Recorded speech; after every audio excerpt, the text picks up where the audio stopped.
Hey guys, today I'm going to be sharing with you some books that are going to be released in the historical fiction genre between January and June of 2025.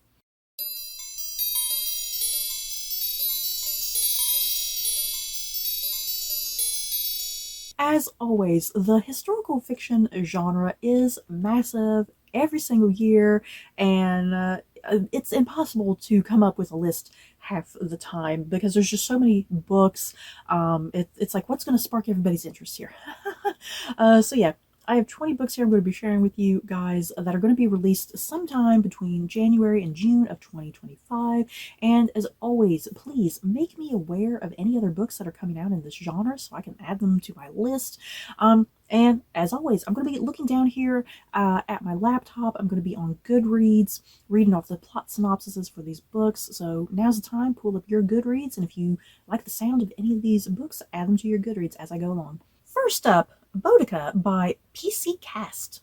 In Roman-occupied Britain, the Iceni tribe crowns an extraordinary new queen. Tall and flame-haired, Boudica is devoted to Andraste, the Iceni's patron goddess, known for her raven familiar, her fierceness, and her swirling blue tattoos. Boudica and her two young daughters will carry the tribe forward in dangerous times. Roman tax collector Cadus, expecting weakness in a female ruler, launches a devastating attack on the tribe's stronghold. Boudica and her family barely survive, but they refuse to bend the knee. She calls a war council, bringing together her most trustworthy allies, including her childhood friend Ryan, now a powerful druid seer, and the horse master Maldwin, whose devotion to Boudica runs deeper than a warrior to a queen. Surprising the Romans, Boudica's armies sack the wealthy cities. As the snow falls, the Celts retreat to a hidden valley to plot their assault on the remaining Roman legions, determined to force the invaders from Britain. But in the jagged ice of winter, the druid Ryan foresees a tragic end to Boudica's rebellion. Although the defeat of her tribe is spelled out in signs sent by the gods, Ryan swears that she will alter the future and save her queen. Now, the battle-hardened Boudica must put her trust in the powers of the other world to save her from both the traitors in her midst and from Rome's mighty legions. Ooh. Boudica is one of those female people from history. It's like I've heard her name in passing, but I've never entirely known the full history of it, so it's cool that there's a historical fiction book coming out all about her. Next up, Malinali, I hope I'm pronouncing that correctly, by Veronica Chapa. A real-life historical figure, the woman known as Malinali, and then there's like a list of other names that she was also known by. She was the interpreter who helped Spanish conquistador Hernan Cortez communicate with the native people of Mexico. When indigenous leaders observed her marching into their cities, they believed she was a goddess, blessed with the divine power to interpret the Spaniards' intentions for their land. Later, historians and pop culture would deem her a traitor, the Indian girl who helped sell Mexico's future to an invader. In this riveting, fantastical retelling, Malinali is one of those things and more, but at heart, she's a young girl kidnapped into slavery by age 12 and fighting to survive the devastation wrought by both the Spanish and Moctezuma's greed and cruelty. Blessed with magical powers and supported by a close-knit circle of priestesses, Molly vows to help defend her people's legacy. In villain, compelling prose, this debut author, Veronica Chapa, spins an epic tale of magic, sisterhood, survival, and Mexican resilience. This is the first novel to reimagine and reinterpret Malinali's story with the empathy, humanity, and all she's always deserved. And yeah, I have heard about this lady in passing in the past, and I found her story just so terribly tragic, and how she's kind of been twisted and manipulated by historians over the years. And it seems like upcoming new historians are really trying to, redeem her good name and whatnot, and really focus on why she did the things that she did. Next up, Mother of Rome by Lauren J.A. Baer. The names Romulus and Remus may be immortalized in map and stone and chronicle, but their mother exists only as a preface to her son's journey, a princess-turned-oath-breaking priestess condemned to death alongside her children. But she did not die, she survived, and so does her story. Beautiful, royal, rich, Rhea has it all, until her father loses his kingdom in a treacherous coup, and she is sent to the Order of the Vestal Virgins to ensure she will never produce an heir, except when mortals scheme, gods laugh. Rhea becomes pregnant, and human society turns against her. Abandoned, ostracized, and facing the gravest punishment, Rhea forges a dangerous deal with the divine, one that will forever change the trajectory of her life and her beloved land. To save her sons and reclaim their birthright, Rhea must summon nature's mightiest force, a mother's love, and fight. All roads must lead to Rome, but they began with Rhea. Next up, Fagin, the Thief by Alison Epstein. And this is going to be a imaginative retelling of sorts set in the world of Oliver Twist by Charles Dickens. Long before Oliver Twist stumbled onto the scene, Jacob Fagin was scratching out a life for himself in the dark alleyways of 19th century London. Born in the Jewish enclave of Stepney shortly after his father was executed as a thief, Jacob and his open-minded mother Leah are each other's whole world. But Jacob's prospects are forever altered when a light-fingered pickpocket takes Jacob under his wing and teaches him a trade that pays far better than the neighborhood boys could possibly dream. Striking out on his own, Jacob familiarizes himself with London's highest value neighborhoods while forging his own path in the shadows. But everything changes when he adopts an aspiring teenage thief named Bill Sykes, whose mercurial temper poses a danger to himself and anyone foolish enough to cross him. Along the way, Jacob's found family expands to include his closest friend Nancy and his greatest protege, the Artful Dodger, but as Bill's ambition soars and a major robbery goes awry, Jacob is forced to decide what he really stands for and what a life is worth. Next up, The Other March Sisters by Linda Epstein, Ali Malineko, and Liz Parker. Four sisters, each as different as can be, through the eyes and words of Jo, their characters and destinies become known to millions. Meg, pretty and conventional; Jo, stubborn, tomboyish, and ambitious; Beth, shy and good-natured, a mortal angel readily accepting her fate; and Amy, elegant, frivolous, and shallow. But Jo, for all her insight, could not always know what was in her sisters' thoughts or in their hearts. With Jo away in New York, pursuing her dreams of being a writer, Meg, Beth, and Amy follow their own paths. Meg, newly married with young twins, struggles to find the contentment that Marmee assured her would come with domesticity. Unhappy and unfulfilled, she turns to her garden, finding not just a hobby, but a calling that will allow her to help other women in turn. Beth knows her time is limited. Still, part of her longs to break out of her suffocating cocoon at home, however briefly. A new acquaintance turns into something more, offering unexpected, quiet joy.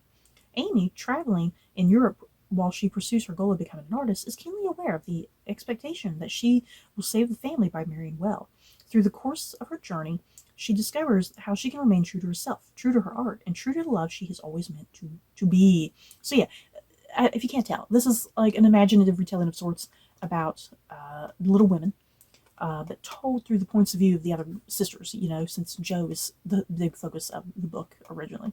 Next up, The Pretender by Jo Harkin. In 1480, John Collins' greatest anxiety is how to circumvent the village's devil goat on the way to collect water.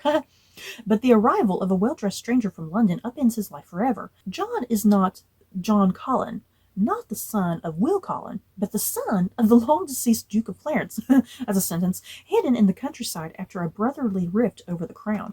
And because Richard III has a habit of disappearing his nephews, removed from his humble origins, sent to Oxford to be educated in a manner befitting the throne's rightful heir, John is put into play by his masters, learning the rules of etiquette in Burgundy and the machinations of the court in Ireland, where he encounters the intractable Joan, the delightfully strong-willed and manipulative daughter of his Irish patrons, a girl imbued with both extraordinary political savvy and occasional murderous tendencies.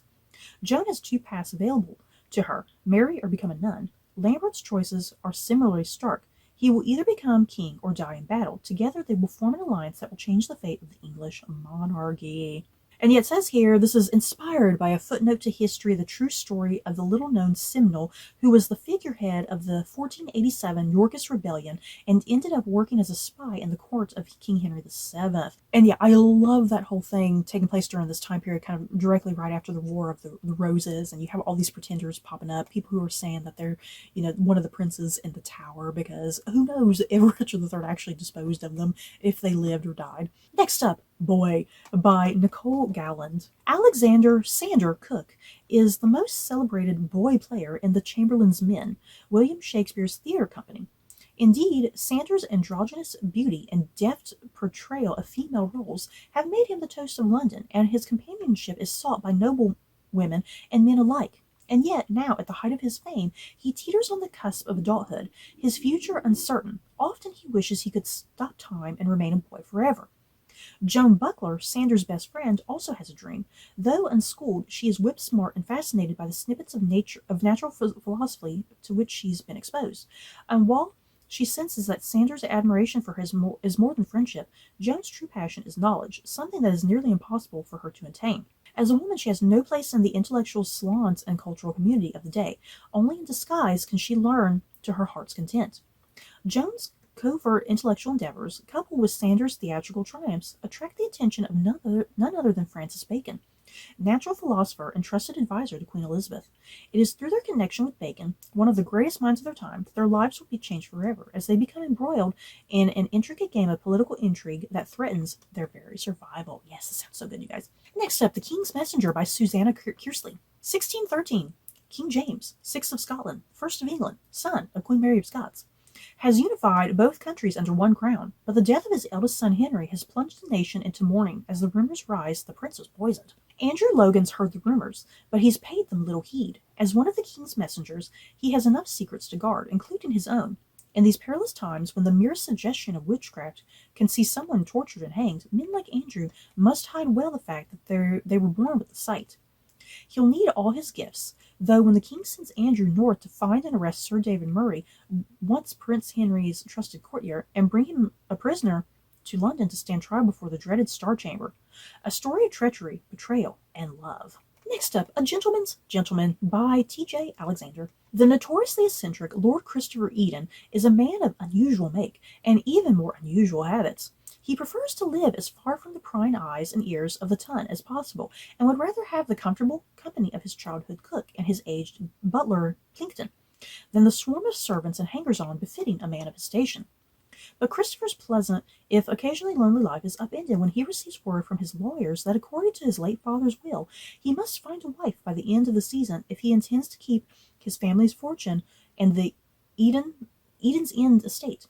Christopher cannot imagine a worse fate, as he isn't attracted to women. His chances of making a wife happy are slim. Furthermore, if his quest to marry has any hopes of succeeding, he must move to London post-haste and acquire some more suitable staff. Enter James Harding, Christopher's new, distractingly handsome, if rigidly traditional valet. After a rocky start, the two strike up a fragile friendship amid the throes of the London season.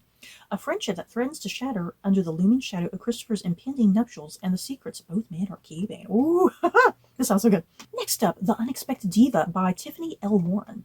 Born into slavery on a Mississippi plantation, Elizabeth Taylor Greenfield has been raised in the safety of Philadelphia's Quaker community by a wealthy adoptive mother. Sheltered and educated, Eliza's happy childhood always included music lessons to nurture her unique gift, a glorious 3-octave singing voice that leaves listeners in awe. But on the eve of her 24th birthday, young Elizabeth's world is thrown into a tailspin when her mother dies. Eliza's inheritance is contested by her mother's white cousins, leaving her few options. She can marry her longtime beau, Lucien, though she has no desire to be a wife and mother, or she can work as a tutor for rich families. Her mother's dying wish was for Eliza to pursue her talent and become a professional singer, but that grand vision now seems out of reach. When a chance performance on a steamboat to Buffalo, New York leads to a surprising opportunity, fearless Eliza seizes her moment. Within a year, she is touring America, singing to packed houses and igniting controversy wherever she goes. In a country captivated by the Swedish nightingale, Jenny Lind, Eliza is billed by tour promoters as the Black Swan. An unlikely diva, Eliza is tall, dark-skinned, and robust of figure compared to the petite European prima donna, but even the harshest critics can't deny Eliza's extraordinary gift. Menaced by racist crowds, threatened by slave catchers who kidnap free black people, Eliza lives a public life of risk, but one which also holds the promise of great riches and the freedoms those buy. Next up, Victorian Psycho by Virginia Fito. Winifred Naughty arrives at Inzer House prepared to play the perfect Victorian governess. She'll dutifully tutor her charges, Drusilla and Andrew, tell them bedtime stories, and only joke about eating children. But the longer Winifred spends within the estate's dreary confines, and the more she learns of the perversions and pathetic preoccupations of the Pounds family, the more trouble she has sticking to her plan. Whether creeping across the moonlit lawns in her undergarments, or gently tormenting the house staff, Winifred struggles at every turn to stifle the horrid compulsions of her past. When her chilly dark imagination breaches the feeble boundary of reality on Christmas morning, Winifred is finally ready to deliver on her generous gifts. Next up, Blood on Her Tongue by Joanna van Veen. The Netherlands, 1887. Lucy's twin sister Sarah is unwell. She refuses to eat, mumbles nonsensically, and is increasingly obsessed with a centuries-old corpse recently discovered on her husband's grand estate. The doctor has diagnosed her with temporary insanity caused by a fever of the brain. To protect her twin from a terrible fate in a lunatic asylum, Lucy must unravel the mystery surrounding her sister's condition. But it's clear her twin is hiding something. Then again, Lucy is harboring secrets of her own, too. Then the worst happens. Lucy's behavior takes a turn for the strange. She becomes angry and hungry.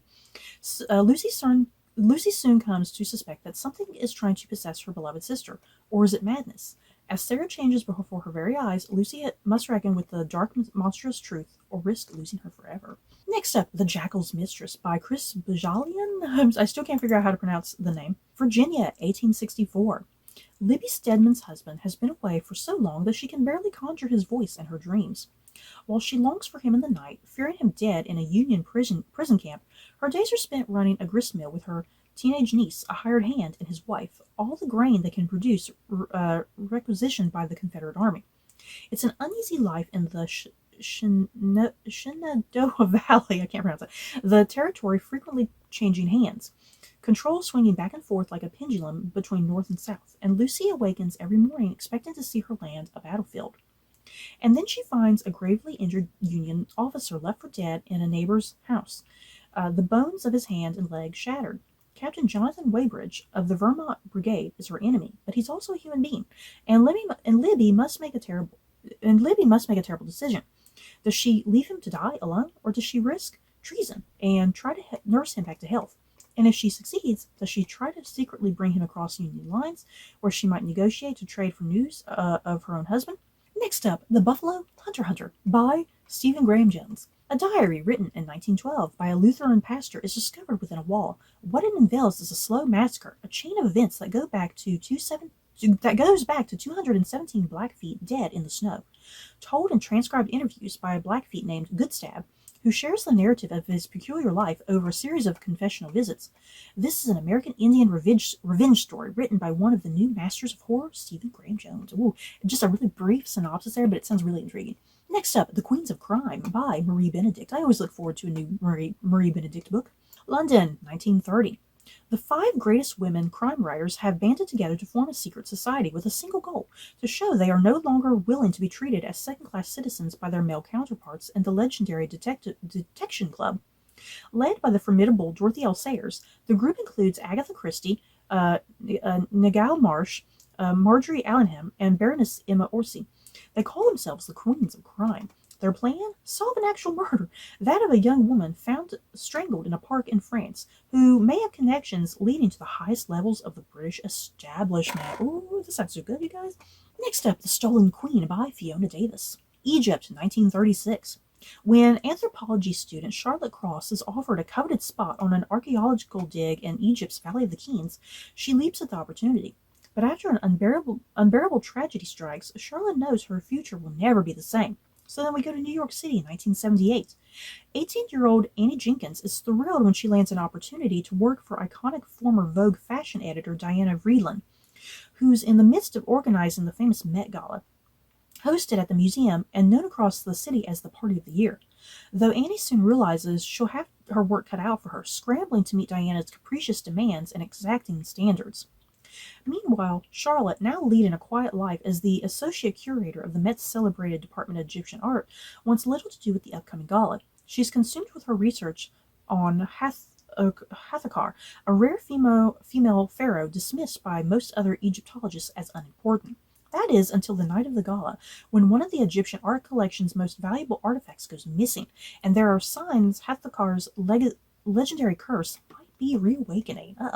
As Annie and Charlotte team up to search for the missing antiquity, a desperate hunch leads the unlikely duo to one place Charlotte swore she would never return: Egypt. But if they're to have any hope of finding the artifact, Charlotte will need to confront the demons of her past, which may mean leading them both directly into danger. Next up, The Girls of the Glamour Factory by Jennifer Coburn. Hannah longs for the days when she used to be free, but now she is a Jewish prisoner at Theresienstadt, a model ghetto where the Nazis plan to make a propaganda film to convince the world that the Jewish people are living well in the camps. But Hannah will do anything to show the world the truth. Along with other young resistance members, they vow to disrupt the filming and derail the increasingly frequent deportations to death camps in the East. Hild is a true believer in the Nazi cause, working in the Reich Ministry of Enlightenment and Propaganda. Though they're losing the war, Hild hasn't lost faith. She can't stop the Allied bombings, but she can help the party create a documentary that will renew confidence in Hitler's plans for Jewish containment. When the filming production has some problems due to resistance, Hild finds herself in a position to finally make a name for herself. And when she recognizes Hannah, an old childhood friend, she knows she can use their friendship to get the film back on track. There's going to be a whole turnaround. Hild is going to realize that she's a bad person, and she's not going to make this propaganda film. Next up, One Good Thing by Georgia Hunter. In 1941, Amelia Romana, Lily, and Esty have been best friends since meeting at the University of Ferrara. When Este's son Theo is born, they become its closest sisters. There is a war being fought across borders, and in Italy, Mussolini's racial laws have deemed Lily and Este descendants of an inferior Jewish race. But life somehow goes on until Germany invades northern Italy, and the friends find themselves in occupied territory. Este, older and fiercely self-assured, convinces Lily to flee first to a villa in the countryside to help hide a group of young warrior orphans, then to a convent in Florence, where they pose as nuns and forge false identification papers for the underground. When disaster strikes at the convent, a critically wounded Este asks Lily to take a much bigger step, to go on the run with Theo, protect him while Este can't. Terrified to travel on her own, Lily sets out on an epic journey south toward Allied territory, through Nazi-occupied villages and bombed-out cities, doing everything she can to keep Theo safe. Next up, Let's Call Her Barbie by Renee Rawson. Definitely taking advantage of the popularity of the Barbie movie that came out. When Ruth Handler walks into the boardroom of the toy company she co-founded and pitches her idea for a doll unlike any other, she knows what she's setting into motion. It might just take the world a moment to catch up. In 1956, the only dolls on the market for little girls let them pretend to be mothers. Ruth's vision for a doll shaped like a grown woman and outfitted in an enviable wardrobe will let them dream they can be anything. As Ruth assembles her team of creative rebels, she knows they're working against a ticking clock to get this wild idea off the ground. In the decades to come, through soaring heights and devastating personal lows, public scandals and private tensions, each of them will have to decide how tightly to hold on to their creation, because Barbie has never been just a doll. She's a legacy. And the last recommendation here is Maya and Natasha by Elise Durham. And I actually won this book on a Goodreads giveaway challenge, so hopefully I'll get to it sometime soon. Maya and Natasha are twin sisters born in the midst of the siege of Leningrad in 1941 and immediately abandoned by their mother, a prima ballerina at the Kirov Ballet, who would rather die than not dance. Taken in by their mother's best friend at the Kirov, the girls are raised to be dancers themselves. The Ballet Academy and the totalitarian Soviet regime is the only world they know. In 1958, now seniors at this ballet academy, at the height of the Cold War, all Maya and Natasha and their classmates want is to dance for the Kirov and to join the company on its tour to America next year. But a new law from the Kremlin upends Maya and Natasha's due to fears of detection. Family members may no longer travel abroad together. The Kirov can only accept one of them. Maya, long accustomed to living in her sister's shadow, accepts her bitter fate until a new dance partner inspires her to dream bigger and practice harder. For the first time, in the cruelest possible moment, the sisters are equally matched, and then one sister betrays the other, altering their lives forever and splitting them in two, though neither will stray far from the other's orbit. As one of the twins pursues her ballet career and experiences a world outside Russia for the first time, the other is cast in an epic film adaptation of War and Peace, produced and financed by the Soviet state. As the Cold War heats up, Maya and Natasha must confront East versus West, to the governments that save them versus their dreams of freedom, and always to each other. So you guys, that is it for the upcoming books in the historical fiction category that are being released from January to June this year in 2025.